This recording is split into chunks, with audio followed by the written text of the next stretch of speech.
Let's start off with this week's reviewer of the week. It is Lulu Daisy 1001. And she says, this was the first podcast I listened to when I found out I was pregnant. Information was presented in such a fair, balanced, and non-judgmental way. In particular, I loved, all caps, hearing different birth stories. They reinforce what an amazing and positive experience birth should be. I had a beautiful natural birth on my own terms, armed with so much knowledge from this podcast. Thank you, Lulu. And that is exactly what I hope every single mom that is listening is able to say at some point, that you had a positive birth experience, whatever that looks like for you, and that hopefully some of this podcast was part of that knowledge and preparation. So thank you, and reminding all of you again, leave me all the reviews. I love them. I actually just had a couple weeks ago where I was like feeling a little down, like just being a mom and homeschooling and running a business and being a wife and all the things that come with living. But I just had this moment where I was like, man, I am like bogged down by things. And I remember reading one of these reviews and just being like, this is why you do what you do. Like, remember this. So even if you're not writing it for other people and other moms to see, and you write it for me, I just want to say thank you, because I am human too. And I need to be reminded of the good that these kinds of things are doing, because that's why I'm here. Like, I have a great, grand desire to help other women that are going through pregnancy and birth. That's where my fire and my passion comes from. So that leads me to today's episode. It's not super passionate and fiery. And at the same time, it kind of is. I'm not going to go into like some, you know how I get heated up sometimes. This is not a heated up topic. However, at the same time, this is a topic I think kind of gets pushed under the rug a little bit. And maybe I've mentioned it here before, but it's just kind of talking about postpartum for mom. And this is going to be more of like a birth bag, postpartum bag, kind of like checklist for mom. Keep an eye on these things, or make sure you have these things nearby, because I spend a lot of time on like the pregnancy prep and the birth prep and what is needed for baby, which is all very important things. But I think because as moms, we focus a lot on our babies, as we should, it can become really easy for us to get about what we need for ourselves and to constantly be putting ourselves to the side. And there is good in sacrifice there, and it's normal. And I don't want to make that abnormal in any way. Like, that is really common and it's okay. I also want to make sure that you're taking care of yourself, because kind of like this analogy is used a lot in all kinds of things, but kind of like you think of like when you're on an airplane, right? And the oxygen masks come down, and what do they tell you to do if you're with a child? You put yours on first. And why is that? Because you can't save your baby if you don't have enough oxygen to be able to focus on what they need after. So it's kind of a similar situation when we're talking about postpartum. Yes, there are natural needs that baby is going to have, and you're going to be focused on those, and that's great and wonderful. And if you're taking care of yourself, it's going to be a lot easier to do. So these are just kind of some like practical tips that I want to talk about, practical things that you can have around the house or with you at the hospital or your birth center or wherever you give birth, that will help you kind of ease into that postpartum period a little smoother. So I'm hoping this is actually going to be like a pretty simple and quick episode with really tactical things, like grab your pen and paper. This is one of those episodes where you're just going to want to write down all the things really quick. Of course, I will include links for a lot of the items that I'm talking about here. Anything I mention here is going to have a link that you can click to. The other side of this, if you are listening to this as a mom, particularly a mom who has been through postpartum, or if you're a mom and you're like, oh, but my friend recommended this and like, I can't wait to try it, or she said she loved it, and you didn't hear it on this episode because this is going to be the basics, please shoot me a message on Instagram, and we're going to put up a post for this week as well. So I want you guys to list all of these favorite things, tips, or actual tools that you're using or have used in the past or plan to use that you think are just going to be so helpful for moms. So I want to keep this really basic, but then we're going to add to it over the week on Instagram. You'll see it on stories, and you'll see it as well in the posts. So keep an eye on that, because I definitely want to hear from you guys as well. But And two, I wanted to say this is probably a really perfect episode for your birth partner to listen into. So I know a lot of the times it's like, hey, which episode should we have dad listen to? And we're working on compiling a list for you guys so that you can just like, hey, listen to all of these. And I think it'll vary person to person depending on which kind of birth you have, what your preferences are, what you're going to have your birth partner listen to. However, this is one of those that I think every birth partner should listen to because they can work with you. This is one of those like easy communication, easy bonding experience. Let's do these practical, easy things together and build that relationship as you go and feel loved and supported. And then hopefully your birth partner is going to know a little bit more about what you need. So with that said, I'm going to start kind of at your birthplace, whether that is your hospital or you're at a birth center or at your home. It's kind of more of like if you're away, your bag and what that's going to look like. A lot of these things can be found in the home if you're having a home birth. But just kind of like to have your eye on it. So obviously you're going to have like your birth bag, right? And those are all the simple things. I'll include the birth bag checklist as a part of this episode that you can download. We've done that in a previous episode. I'll include the link to the previous episode. So if you're looking for what should be in your birth bag, all of those things are going to come with you. And so even I would say for you too, like you're going to want to have things like your birth plan, obviously, all of your like personal stuff, your ID card, your driver's license, your whatever insurance you have, paperwork, all of those kinds of things. Yes. Obviously, you're going to want to have enough clothing and you want comfortable clothing, things like slippers and sandals and maybe pajamas or a robe or something like bigger, something warm and comfy that you can put on. I have a big thing about comfy socks, like the textures that are touching me. All of your senses become heightened during labor. And so like what you're hearing, what you're smelling, what you're seeing, what you're touching. And so for me, even though normally I'm like not super picky about like my shirt fabrics or anything like that, during labor, I am. It has to be really soft. It has to be light, it has to be comfortable. In some cases, it has to be heavy. Like I just said, for when I'm hot, it has to be light. When I'm cold, it has to not just be like a warm blanket. It has to like have some weight to it. So think of those things and what might be comfortable to you. Give yourself a couple different variations, but those are things that are going to be comfortable to you during the actual labor. But I do want to talk more about postpartum. So obviously, if you're talking labor, that's going to be like, make sure they have a birth ball and heat packs and chapstick and water and all of that kind of stuff too. Any electronics you want to have, bring your own pillows and blankets, whatever you're doing to make that space comfortable and as much as like homey as you can. I know birth centers tend to be a little more that way just because they don't have all the wires and the beeping and the 20 rooms and nurses in and out and that kind of stuff. However, even if they have like a bedroom set up, bringing your own stuff can really be calming and relaxing and affirmations and on all the things. But let's talk about the postpartum and what you should pack in your hospital or birth center bag. So these are some of the things maybe you don't think about. Or you won't think about until it's too late. And so that's what I'm hoping to do with this episode is kind of catch you early. So number one is toiletries. And as we go, I really hope that this is like, duh, right? I want this to be like so common sense. And then there's a couple things you're gonna be like, oh yeah, that's a good one. Let me write this down. And that's where you're gonna fill those gaps, hopefully. But toiletries, and that includes body wash, shampoo, lotion, toothbrush and toothpaste, a hairbrush, makeup, if you're interested in that, hair bands. That's your basic list. And I know it sounds simple. I mean, I don't know.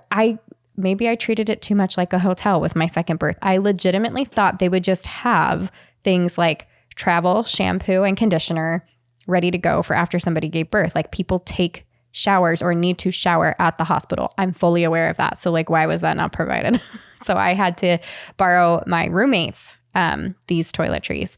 Anyways, so my point is those basic things can make you feel way more comfortable. And my favorite part is after you give birth and you are in a position to be able to, whether or not you had an epidural and stitching and all that stuff, you're in a position to be able to like stand up and go rinse off, like take an actual shower, not just have somebody wipe down your legs and vaginal area and make you nice and clean, quote unquote.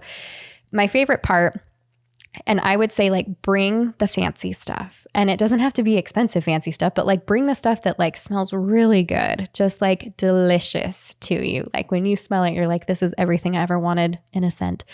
Because after you have that baby and you are able to shower, that is your like first chance to just, my shower personally is my sacred space. And I am like jokey a little bit about that, but also not at all. Like I get my great ideas in there. I get my rest in there. I like my calm can come from my morning shower.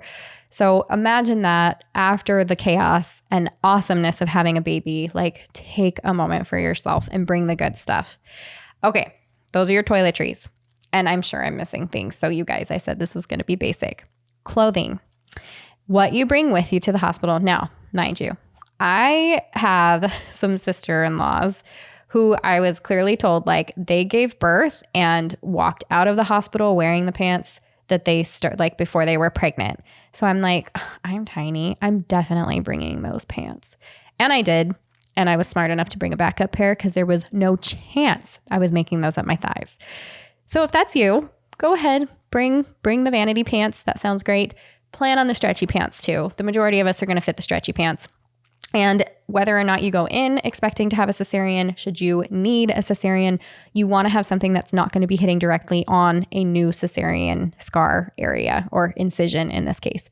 So something like maternity would probably be the best, or like a yoga pant with like a really loose band at the top. Something that's going to go like up to like right under your ribs, or just really soft, gentle on the lower area. So that's what I would say for pants, something super stretchy and comfortable. I'm like, I want clean and I want comfortable socks. So if that's important to you, same thing. This is a time to break out that nursing bra, and it can be kind of tricky. I know there's like a whole thing behind trying to figure out what kind of nursing bra to purchase and how it's going to fit and what size to get. So just plan on bringing a nursing bra. Something. Usually takes a couple days for your milk to come in anyway. So the chances are it'll fit you better in the hospital or your birthplace than it does when you get home. Because once that engorgement happens, maybe it takes a minute for you to like chill back out and fit back into that. Loose, comfy shirt. Something, again, light, comfortable, something you can layer. Bring a loose, comfortable shirt, and also bring a robe. That was probably one of my favorite things. It wasn't anything fancy. I think mine was like the cheapest they had for motherhood, maternity, but it was so nice to like, I don't feel like wearing a shirt right now. Like I just want the robe on and I can nurse when I need to and change and whatever. And it just felt good. So that can be something awesome too. And then depends. So a lot of your birth center and the hospital places, even at home, like they're going to have these like nice, big, long maxi pads for you, because whether you've had a cesarean birth or a vaginal birth, you will be bleeding vaginally. And they're like these nice big pads, and they come with these like big, sexy mesh underwear. And yes, I'm being sarcastic about the sexy part. But that's what you get sent home with, and they're fine and they do the job. If you are looking for like a one and done, you might want to do some Depends. I know women that swear by them. I was not able to do this. I didn't even think about it when I was having my babies, but for sure it's something we teach and something I know women love. So if that sounds like you, bring a pair of Depends, and not just one. You're going to bring a couple because you need to change it. Along with that is a belly bind. And this is something that I think gets left by the wayside a lot, but I think it can be awesome for moms, especially in the hospital. So I have actually been to hospital births and done, after 24 hours, I've come back and done a Bangkung bind, a Malaysian Bangkung style bind. And that is a wonderful, wonderful thing. But if you don't have somebody to bind you, or dad doesn't know how to bind you quite yet, you can just get a Velcro bind off of Amazon, and I'll put some in the show note links. This is something that's come up for sure in the private Facebook group for the My Essential Birth Course Mamas, and they've posted all different kinds of binds and what they like. My preference is always the Bangkung bind. However, it is a little bit more work and it can be a little bulky. So just keep that in mind. Plus, dad's going to have to know how to do it. But the Bangkung bind is my favorite because it's extremely customizable. So I've shared on here before when I've talked about belly binding, I have a really short torso. I'm a short lady. I have a short torso. So these Velcro binds were too big, too bulky, too long. They weren't going to work. And that's what drew me to and made me research and find the Bangkung bind. So Bangkung binds are just a long strip of muslin fabric, and there's different widths and different lengths. I do mine pretty long, and I do I wish I had my notes with me in this moment because I think it's like between 6.5 to 7.5 inches. Anyways, and that gets wrapped in a very specific way. And I like to do them at night because I can wrap mom all the way down to the hips because you move around less at night. You're not walking around and it doesn't shake out of place as much. But I love it because it squeezes those hips in at night. And then as you're wrapping, it creates something that's called the spine. And don't worry, I will put pictures of this. I'll add some to the actual like show notes and blog posts, but I also will get them on Instagram for you this week. But the spine that it creates, and it creates the spine in the front of your body, it actually forces you into an upright, straight position. And for moms, especially new moms, postpartum, you are, even though you shouldn't be, which is a conversation for a different day, you're leaning over your baby a lot to pick them up, to nurse, to eat. Literally, you're like leaning over all the time and you've got this like hunchback going on. You don't realize until maybe day 4, 5, 6 or a weekend that your back is killing you. The best part about the bind is it forces you to be in an upright position. So it actually forces better nursing too, because then it's like, oh, I better lean back so I can have baby over me instead of bringing my breast to baby. There's all different reasons that I recommend you having a belly bind. Definitely look into having a belly bind with you. Now, along with that, something that moms don't think about, prenatal vitamins. As soon as you give birth to that baby, it is so easy to forget about, I have to eat, I have to drink, I have to take these prenatal vitamins. Like, it becomes so easy to neglect those things. I want you to remember, bring the vitamins. Just bring them, even if you don't take them, because you'll see them and you'll go, oh yeah, I have to take care of myself. I want that to be your reminder. Keep up on the prenatal vitamins postpartum. Take care of yourself. It's once that baby's out, you still have you to take care of. It's easy to remember when they're in because you're like, I'm taking these for baby, but you're also taking them for yourself, and you should continue to do that postpartum. I also say, bring a yummy drink. And this might sound so stupid. And the drink I'm going to recommend is probably going to be like, you're rolling your eyes and like, are you kidding me? And anyways, there's a bunch. It's not like this is your number one drink. You can actually, one of the best drinks that you can bring is like a citrus, like an orange juice, like a fresh squeezed orange juice. That's one of the best things that you can bring. It's good for all kinds of things. But blood sugar and electrolytes and all that happy stuff, vitamins and whatnot. I'm thinking more on the side of like, I like something bubbly. And because I'm so careful and good when I am pregnant, and you don't have to be, and you can bring a different drink, I'm thinking like a LaCroix. And so for all of you people rolling your eyes, my husband and I have all these great friends who are like, Febreze water. They've called it all kinds of things. And I'm like, I know, but I need something bubbly and I want it to have just a touch of flavor. So you can bring soda, you can bring whatever, but bring yourself a little something fun that's like, yes, let's toast, let's celebrate. Maybe it's even something that you haven't been drinking. Maybe you've got gestational diabetes and you're like, but I really want a Dr. Pepper now. Maybe bring that, and that's fine too. Don't worry right away about caffeine and everything and breastfeeding, and like, don't stress yourself out. It's okay to have like a tiny drink as a celebration and move on. Now, breastfeeding. This is for mom, remember.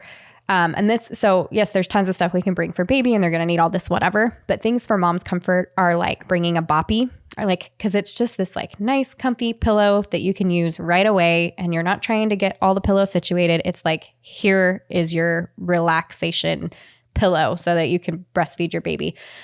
Which I don't know, maybe IBCLCs are like, yeah, you just told them to like bring baby to breast and now you're telling them to use the boppy and you're messing it all up. And I don't know. So if you're an IBCLC listening, write me all the letters. That's fine. But I like having a boppy with me. On the other hand, you can also have things like, not on the other hand, don't forget also to include these things. Things like lanolin or any kind of nipple cream or coconut oil, whatever you plan to use.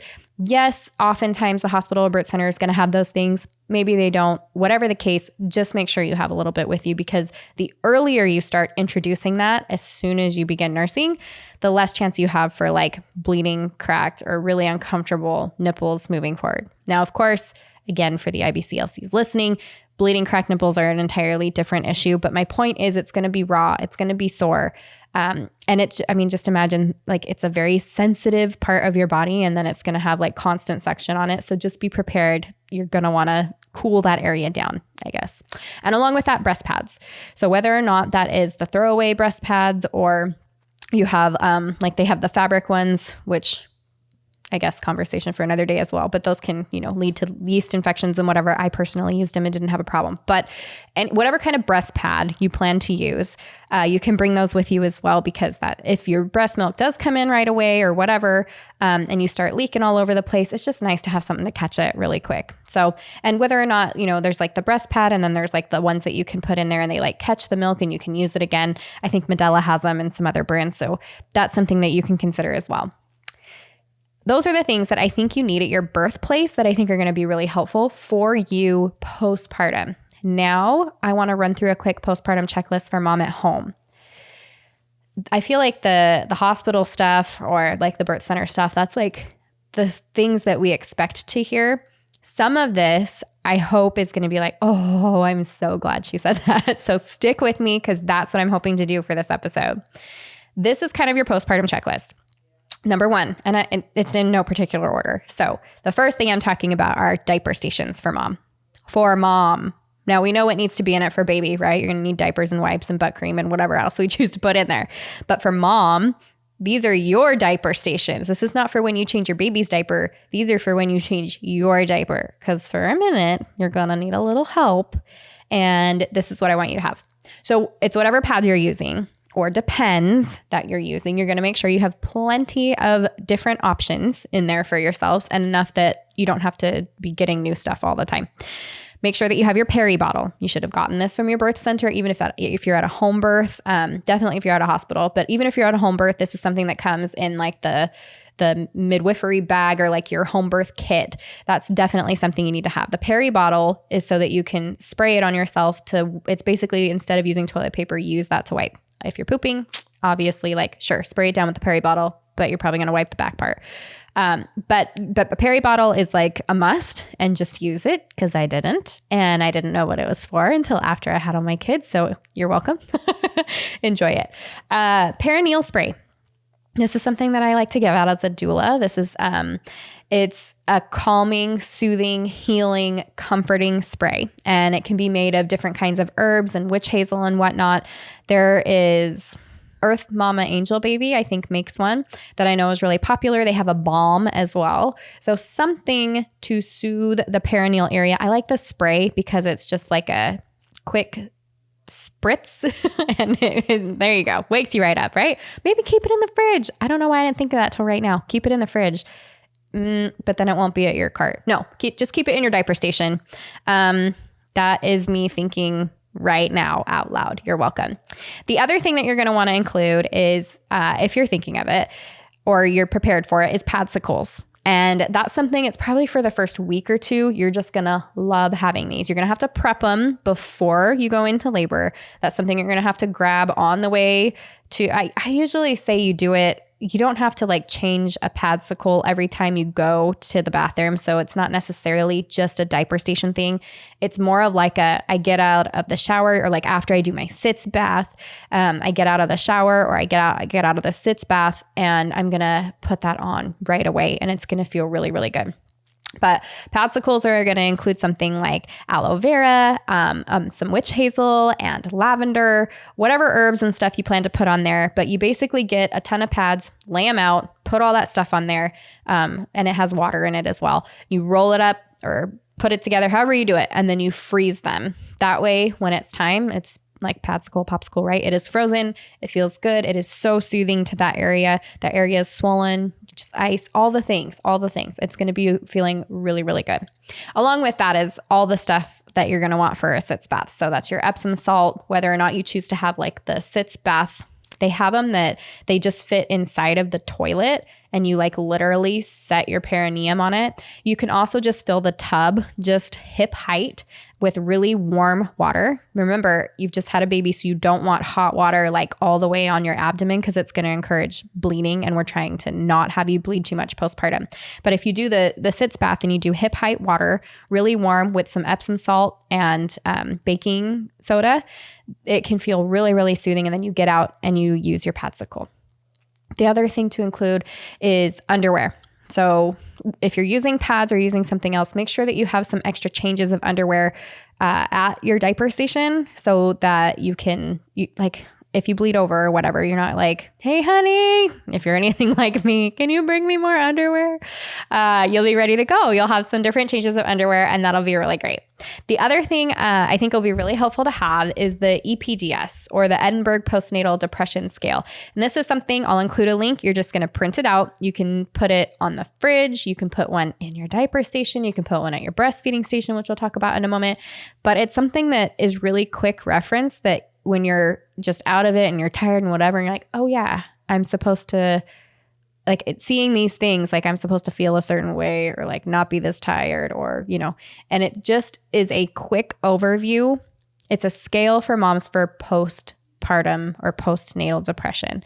So if you're noticing, like, as days go on, you're like checking more of the boxes, then that's something to pay attention to. It's just to keep it at the forefront of your mind. It's nothing I want you to freak out about, but it's really good information to have. And definitely for birth partners, that's why I say put it on the fridge, because you know mom best. And as you're walking by and she's postpartum, yes, you're both tired, but you can kind of catch those things and be like, oh, actually, I don't think that is normal. All right. Early and easy checklist to do for moms postpartum. If you are postpartum and you are not doing these things, add them in slowly, but start doing them every day. These are things that can stop postpartum depression or stop it from coming on. And they're really simple things that just go back to that kind of, are we taking care of ourselves postpartum? So here's your checklist. Write this down.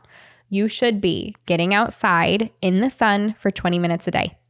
You should be moving your body for 20 minutes a day. Those two things can happen at the same time, but they don't have to. Maybe you do yoga inside for 20 and you just sit outside in the sun with your baby for 20 minutes.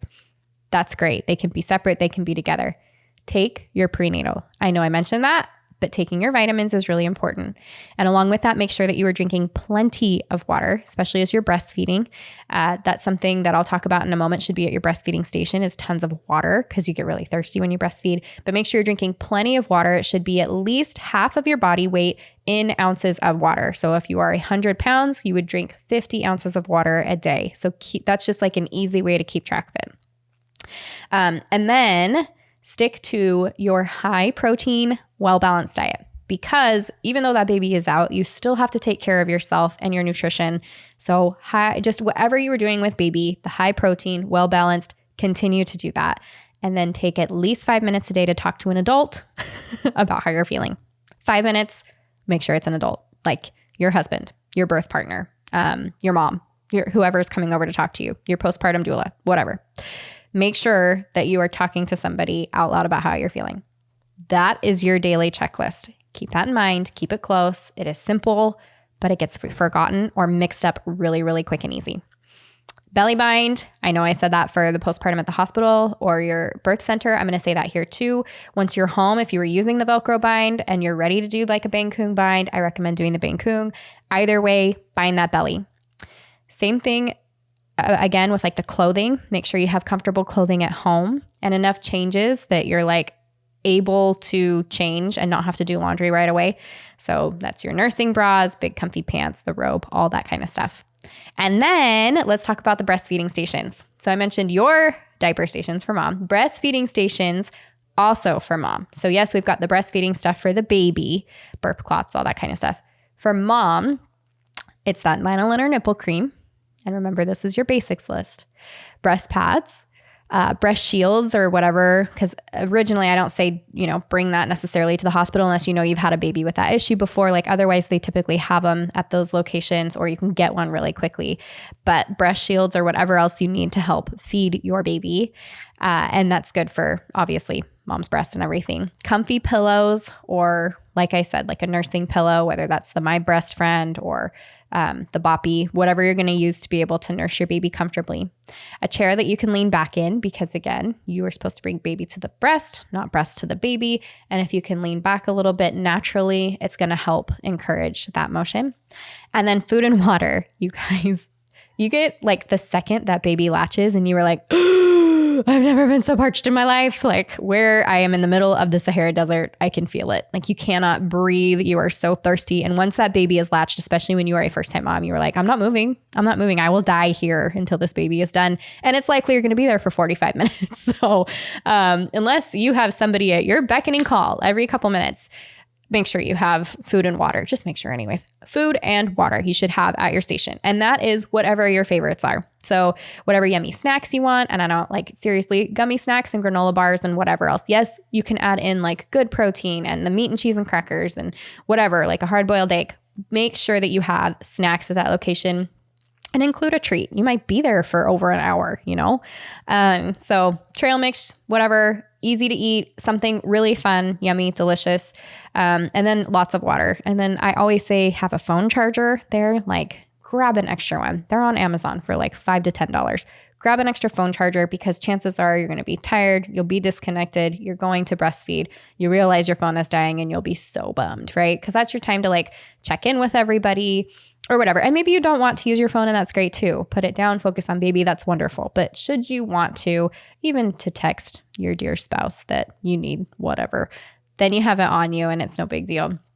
Those are honestly my basic tips for mom, specifically postpartum, for things, those tangible, tactical things that you can have with you at all times. My favorite part is like, this is all stuff that you can prepare right now, and then you don't need to touch, and then it'll just be there for when you are done postpartum.